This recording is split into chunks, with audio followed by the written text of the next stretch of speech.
नमस्कार ज्योतिष क्रिएशन को आपण मानक स्वागत।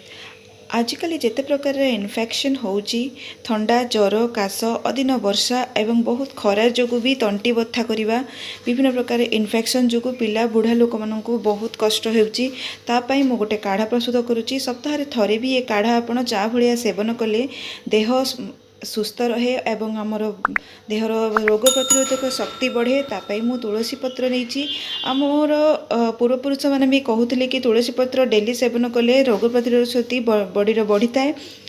तो तापाई मु केमिति काढ़ाटा प्रस्तुत करुच्ची निश्चित देखंतु। वीडियो को लास्ट पर्यंत देखंतु। भल लगे शेयर भी करंतु आपण मानकर सांग मानक सहित शेयर करंतु एवं पाखरे थिबा सब्सक्राइब बटन को भी प्रेस कर दियंतु एवं बेल आइकन को भी प्रेस कर दियंतु। ता द्वारा आपनको जेकोसी भी मु वीडियो छाड़े तार नोटिफिकेशन आसी जिवो। ए काढ़ाटी बनाइबा बहुत ही इजी। आउ जदि आपन घरे तुलसी पत्र अच्छी ताले निश्चित यहाँ बहुत जल्दी इजिली बनीजिव।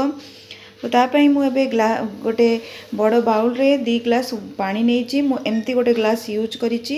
तो ए ग्लास रे मु 2टा ग्लास पानी नहीं देखंतु मु एमिति 2टा ग्लास फुल ग्लास पानी नहीं एबे मु बड़ बासन रे सेमती पानी टाको ढाली देली। आउ आबे तुमको गैस रे गरम कर दबा माने ताको फुटेई दबा पूरा पानी टाको भलो भाबरे एवं ताको ढांकी दउची सेटा फुटिया पई। एतरे मु गोटे कला बड़ अलैच छोट अलैच गोटे 2टा आउ लवंग 3टी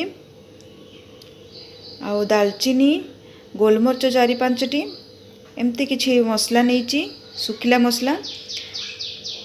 बर्तमान आपको मु कुटी दउची देखो तो एटा मु कुटी देची। बर्तमान पानीटा भी आमर फुटी जाइथिबो। ए फुटुथिबा पानी रे कि मु एटा को पकेई देबी। चा पीवा अपेक्षा एटा मझे मझे पीले आपण देह सुस्थ रहिबो। पिला माननकु भी आपण एटा अल्प अल्प करके दे परिबे। एटा उषुम उषुम थिबा बेले सेवन करिबा दरकार। पानीटा को भल भाव में फुटिया देबा एवं एबे मु 7 ରୁ 8टी तुलसी पत्र आउ 1 इंच अदा नहीं एटा को भी मु भल भाव में छेची नेबी। देखो एटा मु छेची नहीं एबे एको मु से पानी रे पकई देबी। आम गोटे तेजपत्र भी ऐड करची। या परे मु किछि जुआणी ऐड करूची 1 चामच जुआणी ऐड करूची। एथिरे मु ए पानीटा फुटी फुटी भल भाव में फुटी जावा दरकार एवं फुटिकी जति 2 ग्लास पानी नहीं जाइथिली तो सेटा 1 ग्लास हो जावा दरकार।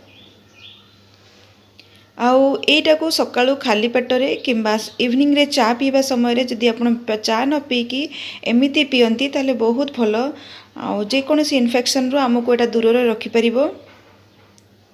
देखंतु हम पानीटा फुटी फुटी हाफ हो जाइची। आपको टिके आम ठंडा करदेबा उषुम उषुम करवा। एबे ताकू छांकी नबा छांकी की आपको उषुम थिबा अवस्था रे हल्का हल्का चा पीला भलिया पीले बहुत भल। आपण को वीडियोटी केमती लागिला मते निश्चित जणाइबे एवं जदि भल लागि थाए ताले मते कमेंट करिवे आउ आपण को सांग मानक सहित निश्चित शेयर करिवे। तुलसी पत्र तो बहुत उपकारिता अच्छी आपण मैंने समस्ते जानिचंती। तेणु तुलसी पत्र रेगुलर चारे भी डेली आमे यूज कले तार भी बहुत बेनिफिट थाए। आज एतिकी धन्यवाद।